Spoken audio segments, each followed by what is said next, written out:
మొదలుపెడితే ఒక 2 గంటల పాటు విసికి వేసారినాక వదిలిపెట్టేది. అలాంటి మనిషి అలా నోరు మూసుకొని ఉన్నాడు. ఎందుకంటే కేటీఆర్కి చెప్తున్న మెయ్య బయటకు వచ్చి మాట్లాడేదానికి మాటలు లేవు. మాటలు ఎందుకు లేవు? అసెంబ్లీకి ఎందుకు రాక ఊకనే రాడా?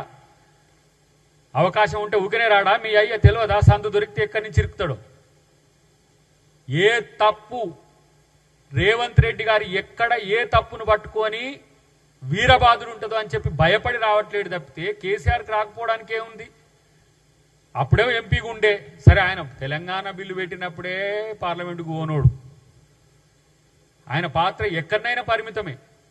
గఫాలు కొట్టిండు, మిడిమిడి జ్ఞానంతో గఫాలు కొట్టిండు. ఇప్పుడు ఒక్కడు చెప్పుకుంటానికి లేదు నీళ్ళని మేము ఇది చేసినామని.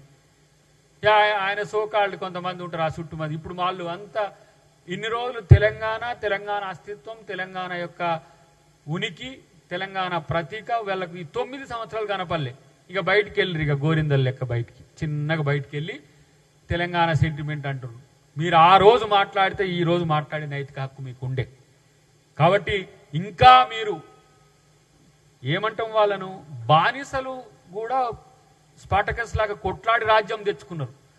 బానిసల కంటే, స్లేవ్స్ కంటే హీనమైన బతుకులు మీవి. ఇవాళ మళ్ళీ మీరు సెంటిమెంట్ను రగల్చాలని ప్రయత్నం చేస్తున్నారు. కానీ గుర్తుపెట్టుకోండి, నిజమైన తెలంగాణ ఉద్యమకారులం మేము ఇంకా ఉన్నాం. రాజకీయ ప్రయోజనాల కొరకు కాదు. మేము కాంగ్రెస్ పార్టీలో వచ్చి జాయిన్ అయినామంటే కాంగ్రెస్ పార్టీ సోనియా గాంధీ తెలంగాణ ఇచ్చింది కాబట్టి ఇంకో కార్యక్రమం లేదు మాకు. ఇచ్చిన కాంగ్రెస్ పార్టీ ఇలా బాగుండాలి, కాంగ్రెస్ పార్టీని అధికారంలోకి తీసుకురావాలని చెప్పి కాంగ్రెస్ పార్టీకి వచ్చినాం. ఇలా కాడ గన్పార్క్ కాడ ఉద్యమకారులు ఇలా వాళ్ళ యొక్క డిమాండ్ల కొరకు కొట్లాడుతున్నారు. అట్లాంటి కాడికి పోరు ఉద్యమకారులు అంటే వీళ్ళు నలుగురితోనే తెలంగాణ వచ్చింది, నలుగురే తెలంగాణ అనే ఉద్దేశంతో ఉన్నారు. తస్మాత్ జాగ్రత్త. ప్రజలు మిమ్మల్ని వాచ్ చేస్తున్నారు. భవిష్యత్తులో మిమ్మల్ని పిచ్చోళ్ళు అనుకునే దానికి తెచ్చుకోకండి. ఎందుకు పిచ్చోళ్ళు ఇట్లా చేస్తున్న దానికి తెచ్చుకోకండి. పథకాలు ఈ 420 వేషాలన్నీ వేస్తుండ్రు. 420 పథకాలు అని చెప్పి ఎవడో మరి ఆ 420 కాడు మరి వాళ్ళకి చెప్పింది. కానీ 13 అంశాలు 6 హెడ్స్ కింద ఉండే 13 అంశాల్లో కొన్ని మహిళలకు సంబంధించి 2500 కానీ, తులం బంగారం కానీ, స్కూటీస్కి సంబంధించి కానీ కొన్ని మాత్రమే పెండింగ్లో ఉన్న పరిస్థితి. అది కూడా ఆర్థిక అంశాలతో కూడుకొని ఉన్నాయి కాబట్టి అవి 2025, 26 కంటే 26, 27కు ఆర్థిక వెసులుబాటు వచ్చిన తర్వాత వాటి గురించి కూడా ఆలోచిస్తాం. వేటిని ఏ ఒక్క పథకాన్ని అమలు చేయకుండా కాంగ్రెస్ పార్టీ మిన్నకుండదు. అన్ని పథకాలు అమలు చేస్తాం. మీరు ఇట్లనే మొత్తుకుంటూ రైతులకు 1,00,000 కోట్ల రూపాయల వరకు ప్రత్యక్షంగా పరోక్షంగా మేము బెనిఫిట్ చేస్తే రైతు సమాజం నుంచి వ్యతిరేకత తేవడానికి సవాళ్లు విసురుతారు. ఉద్యోగాలు 52,000 వేసినట్టు మా నోటిఫికేషన్స్ అని అంటారు. ఇప్పుడు గ్రూప్ 1లో ఇప్పుడు మిత్రుడు చెప్పిండు, గ్రూప్ 1లో కొన్ని సమస్యలు ఉంటే గ్రూప్ 2, గ్రూప్ 3కి దాని ఇంపాక్ట్ పడుతుందట. ఇప్పుడు ఆ గ్రూప్ 1 దాని మీద కేసు వేయడానికి మళ్ళీ సిద్ధపడుతున్నది బీఆర్ఎస్. ఎందుకంటే మళ్ళీ 32,000 ఉద్యోగాల పైచీలకి ఇప్పుడు మళ్ళీ నింపాల్సినవి ఉన్నాయి. దాదాపు ఇవి మొత్తం 2,700 పైచీలకు ఉద్యోగాలు ఉన్నాయి ఇప్పుడు గ్రూప్ 1, గ్రూప్ 2, గ్రూప్ 3. గ్రూప్ 1లో ఉన్న ప్రాబ్లం ద్వారా గ్రూప్ 2, గ్రూప్ 3 కూడా ప్రాబ్లం అవుతుంది. ఇట్లాంటి లీగల్ లిటిగేషన్స్ శకుని కూడా సిగ్గుపడితేట్టుంది వీళ్ళని చూసి. అట్లాంటి కుయుక్తులు చేస్తున్న పరిస్థితిలో నేనంటున్న తెలంగాణ ప్రజలారా, తెలంగాణ సమాజమా, ఈ కేసీఆర్తో కలిసి కేసీఆర్తో ఉండి మేము ఉద్యమకారులమని వెలగబెట్టిన వాళ్ళ మాటలు వినకండి. వాళ్ళు మళ్ళీ కేసీఆర్ రాజకీయ ప్రయోజనాల కోసం సెంటిమెంట్ రగిల్చి ఇట్లుండే అట్లుండే అంటున్నారు. నిజంగా తెలంగాణ కొరకు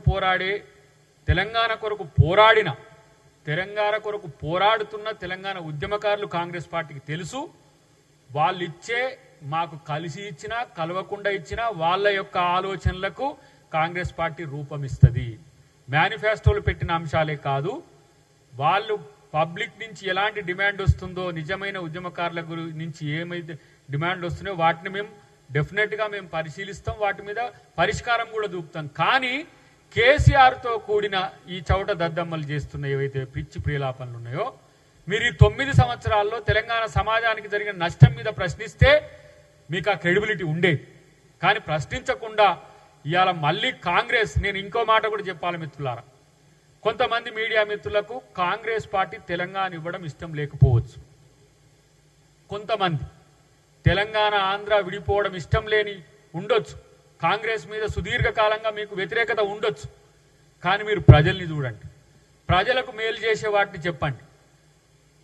కానీ ఈ పనికిరాని వీళ్ళు చేసే స్టేట్మెంట్లను బేస్ చేసుకొని మీరు వ్యూస్ లెక్క ప్రచారం చేస్తే కింద ప్రజలు మిమ్మల్ని ఈసడించుకుంటారు. ఇది గమనంలోకి తీసుకోవాలి.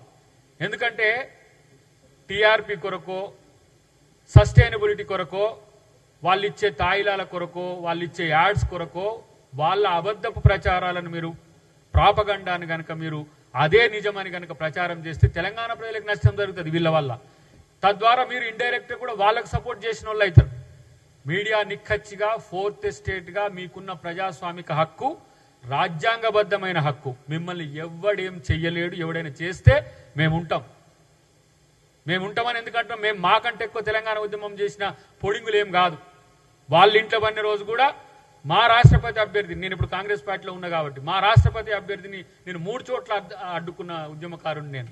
తెలంగాణ ఇచ్చినాక ఆ సోనియా గాంధీ తల్లి రుణం తీర్చుకోవాలని చెప్పి కాంగ్రెస్ పార్టీలో జాయిన్ అయ్యి ఓడిపోయినా పదవులు ఇవ్వకపోయినా వాళ్ళు చేసిన త్యాగం కింద మా త్యాగం పెద్ద గొప్పది కాదని చెప్పి కాంగ్రెస్ పార్టీలో ఉంటున్న వాళ్ళం ఎంతో మంది ఉన్నాం. క్షేత్రంలో నేను గ్రౌండ్కు పోతుంటే తెలుస్తున్నది, ఈ జిల్లాకు ఇదే కరీంనగర్ ఉద్యమ కేంద్రం కదా, ఇదే కరీంనగర్లో చాలా మంది మీ బాధితులు ఈరోజు వచ్చి విన్నవించుకుంటుంటే చూస్తున్నాం.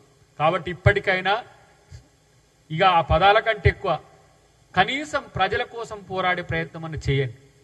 ఈ కుయుక్తులు మానండి. ప్రజల కోసం పనిచేసే కార్యక్రమం ముందుకు తీసుకుపోవాలని చెప్పి నేను వారిని డిమాండ్ చేస్తున్నా. కాబట్టి ఈరోజు ఈ కార్యక్రమం ఇట్లా కొనసాగడానికి మరింత ఎక్కువ